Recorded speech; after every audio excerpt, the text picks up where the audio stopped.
యూదుల సమాధులు ఇవి, అర్థమవుతుందా?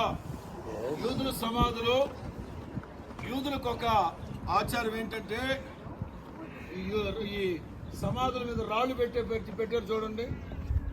ఇదిగా సమాధి మీద రాళ్ళు ఉన్నాయి, చిన్న చిన్న రాళ్ళు కనబడ్డాయా? మరి స్పందించదే మంద.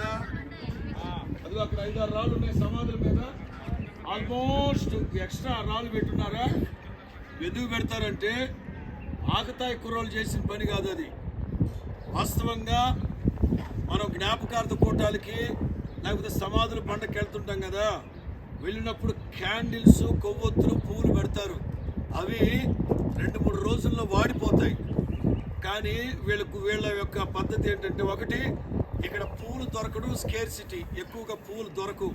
2 పువ్వులు 2-3 రోజుల్లో వాడిపోతాయి. అందుకని రాళ్ళు అయితే ఒక 4-5 నెలల పాటు అట్లాగే ఉంటాయి కదా, పడిపోకుండా అట్లా. అందుకని మిమ్మల్ని మేము పువ్వుల్లాగా 2-3 రోజులు మర్చిపోయే వాళ్ళం కాదు. ఈ రాళ్ళు కనుక స్థిరంగా ఉన్నట్లుగా మీరు మా మనసులో ఎప్పుడు స్థిరంగా ఉంటారని గుర్తుగా ప్రతి సమాధి మీద సమాధులు, అదిగో అక్కడ కూడా సమాధులు పండగకో ఏదో ఒక వాళ్ళకి వచ్చిన రోజు అట్లా రాళ్ళు తీసుకొచ్చి పెడతారు, పూల కంటే కూడా.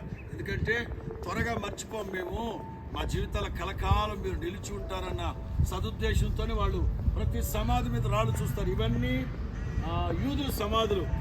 అవి